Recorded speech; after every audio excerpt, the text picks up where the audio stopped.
Hi, how you doing? And welcome back to a video on the channel. What we have for you today is our wildcard video going into game week 17, nearly halfway through the FPL season.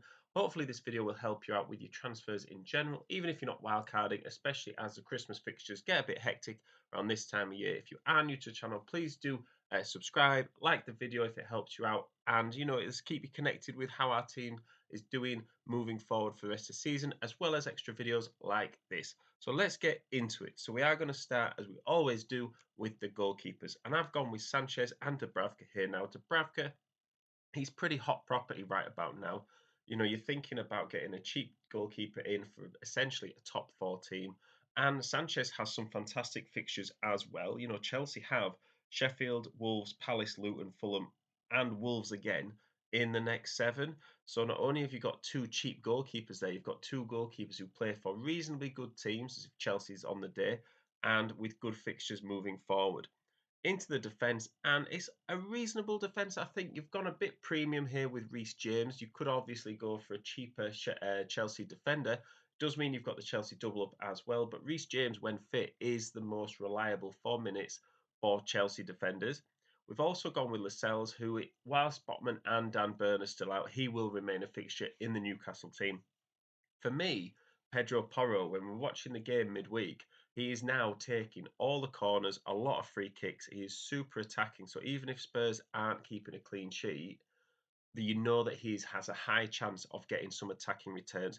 And I've rounded out the defence with Branthwaite from Everton. Now, Everton have Burnley, Wolves, and Fulham in the next six. And I think if you're happy to play a 4.1 million defender every two games, I think that is a massive win for your team. You're not expecting a defender like that to play every game. But if he plays every other game and has a chance to get in a clean sheet in those games, I think that's super good value for money. I've also gone with Trusty from Sheffield United, and I know before we panic, a Sheffield United defender. But the change in manager has kind of seen them tighten up a bit. They're working a lot harder. And after Chelsea and Villa, they have Luton twice, West Ham and Palace in the following six games. So, I think they could be possibly on the brink of turning it round.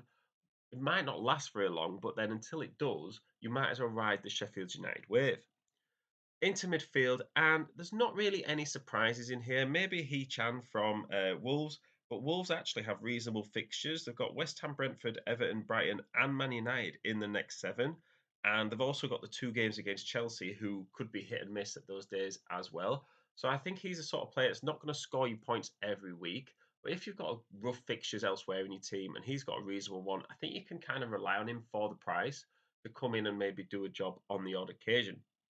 In terms of the rest of the midfield, we've got the Newcastle double up and the Chelsea triple up, but Gordon and Palmer in themselves are super good value players that are likely to play a lot of minutes. And Palmer, we think he's on penalties.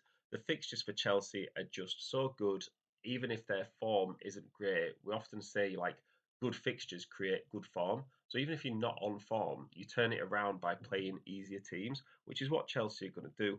Saka and Salah are just so consistent. I think even though they're a bit more expensive, they're totally worth the price, and they're both nailed on for minutes. Up front, we've got the standard Haaland and Watkins, but we've also gone with Solanke here. Now, Bournemouth have Luton, Forest, and Fulham in the next three, and Solanke this season, throughout the whole season, has got 8 goals in 16 Premier League games. Like 1 in 2 is a fantastic return. So he is a striker that I think is super underrated, especially for the price. And Haaland and Watkins have kind of spoken for themselves this season.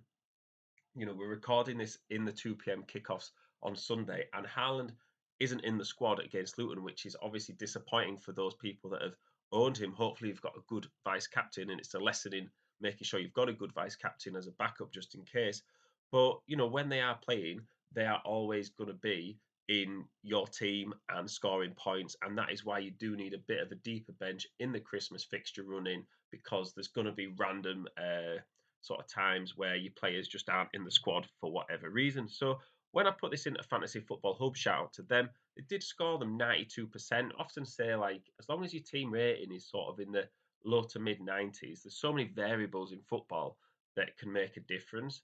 That the data can't always take into account for, but it's always nice to have a bit of a backup in confidence for that your team is reasonably okay. So I think 92% is absolutely fantastic for a wildcard team.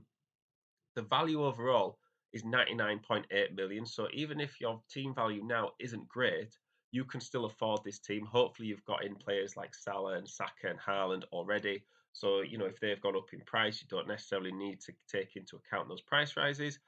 For me, strengths from the team, it's a deep bench. We've just talked about how Haaland isn't playing today, and you are going to need like one or two players, especially off your bench. And it is good for the busy festive fixtures. There's games week in, week out. You've also got like maybe midweek games here and there. So you are going to need a reasonably well-rounded squad at this time of year because even when all your players are playing, sometimes the teams just have random results. You would have expected you wouldn't have expected Aston Villa to keep clean sheets against Man City and Arsenal, but they did.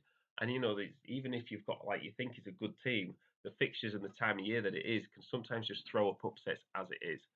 For me, when I was looking at the team weaknesses, there's a lot of mid-price options here. You've got Chan, Solanke, Gordon, Palmer, uh, Reece James, Pedro Porro, a lot of players that are not necessarily difficult to move off, but might need two transfers rather than one if you wanted to upgrade them to somebody more premium or you wanted to downgrade them first to get some more money for elsewhere in your team.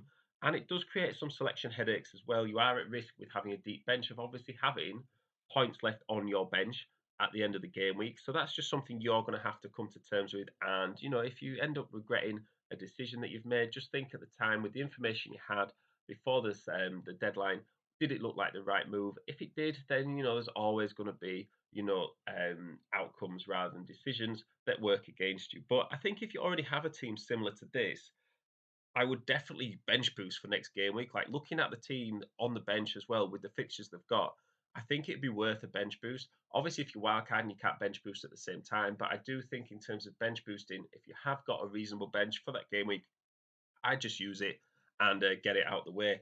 Whether you want to take that risk over Christmas is up to you. But yeah, so that's the advice that we've got. Hopefully, it's helped you out. Please do like and subscribe. It does help the channel out, and we appreciate every subscriber as a small channel. Good luck in this game week coming up. Hopefully, you've had a good game week in game week 16 as well. And I'll see you in the next one.